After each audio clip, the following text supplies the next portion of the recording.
Hello guys, welcome to Asia YouTube channel. మీకు ఈ video నచ్చితే కనుక ప్లీజ్ ఫ్రెండ్స్ లైక్ చేయండి, షేర్ చేయండి, సబ్స్క్రైబ్ చేయండి, కామెంట్ మాత్రం తప్పకుండా చేయండి. మరిన్ని వీడియోస్ కోసం నా ఛానల్ని సబ్స్క్రైబ్ చేసుకుంటారని అనుకుంటున్నారు. ప్లీజ్ ఫ్రెండ్స్, నచ్చితే కొంచెం సబ్స్క్రైబ్ చేసుకోండి.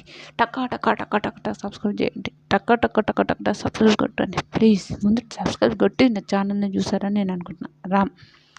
రాము ఏడు ఎట్లా మాట్లాడానో తెలుసో తెలియకనో మాట్లాడతాడో అని అనిపిస్తుంది నాకు రాముని చూస్తే. నిజంగా రాముని చూస్తాను ఒక్కొక్కసారి నవ్వు వస్తే, ఒక్కొక్కసారి ఏంద్రా బాబు ఈ రాము ఇట్లా మాట్లాడుతుండో అని ఒక ఫీల్ అనిపిస్తుంది. నిజంగా ఫ్రెండ్స్, రాముని చూస్తే నాకు ఫుల్ నవ్వు వస్తుంటుంది. ఎందుకన్నమాట అంటే అటు పాల ప్యాకెట్లు సంజన గారు అయితే తీయలేరని తనుజ, రీతు వీళ్ళందరూ కూర్చొని మాట్లాడుకుంటారు. సంజన గారు తీసారా, సంజన గారు తీయలేరా ఆ విషయానికి మాట్లాడుతుంటే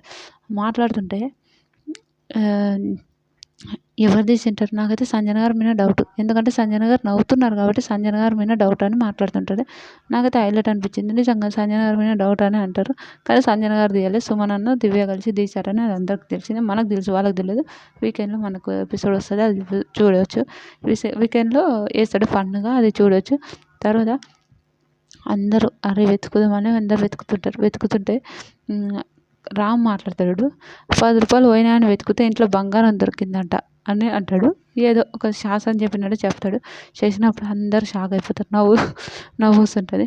అయితే దివ్య అంటే దాని మీనింగ్ ఏంటో చెప్పు, నాకు మీనింగ్ ఏంటో చెప్పు రామ్, ఏంటో నాకు అసలు అర్థమవుతలేదు, మీనింగ్ ఏంటో చెప్పురా బాబు అని అంటే పైసలు మనము ఒకటి వెతకడానికి పోతే ఒకటి దొరుకుతాయంట, అంటే మనీ దొరుకుతాయంటవా ఇంట్లో అని అంటే అది నవ్వు వస్తుంటుంది. నిజంగా ఫుల్ నవ్వు వచ్చింది నాకైతే.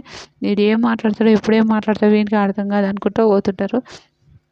నిజానా బాబు ఇది శాస్త్రంలో నాయన అని అంటారు. మీకేమనిపించింది రామ్ మాటలు? మీకేమనిపించిందో ప్లీజ్ కామెంట్ చేయండి. వీడియో నచ్చితే లైక్ కొట్టండి.